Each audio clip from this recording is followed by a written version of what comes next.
I spent my 22nd birthday waiting for the man I secretly loved, only to find his best friend standing on my doorstep with a question that would change everything. Loving him is exhausting, isn't it?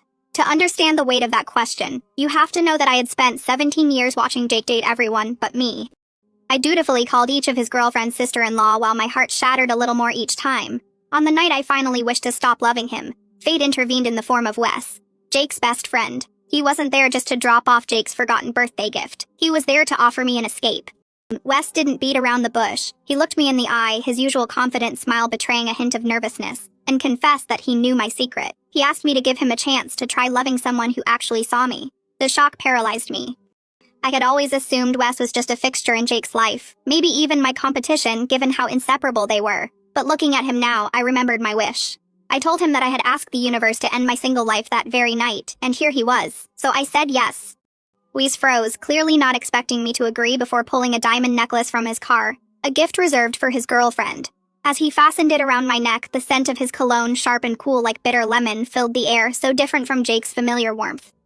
Just as the reality of my decision settled in, Wes's phone rang. It was Jake, his voice accompanied by the giggle of yet another girl, drifted through the speaker, asking if the gift had been delivered.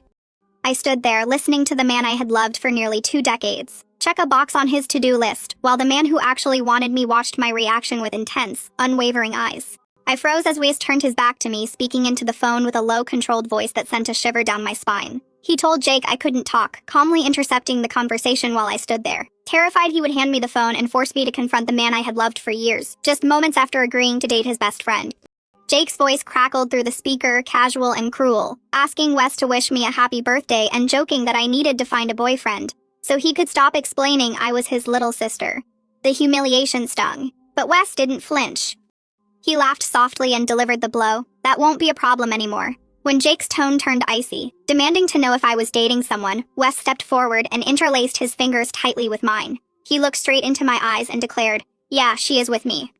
She is my girlfriend now," before hanging up. He didn't let go of my hand. He asked me out for the next day, and as I fled toward my building, he called out a warning that if I regretted my decision, he would have to start chasing me for real. Back in the safety of my apartment, my phone exploded with missed calls and frantic texts from Jake. He was spiraling, demanding to know when this happened, accusing us of pressuring me, and insisting he would talk to him. I stared at the screen, a storm of conflicting emotions churning in my gut, revenge, guilt, and lingering pain.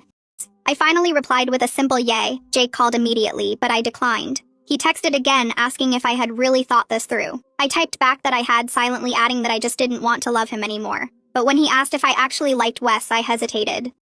Wes had always been an enigma, distant and superior, yet tonight he had chosen me. Just as I was lost in thought, my fingers slipped and accidentally answered Jake's next call.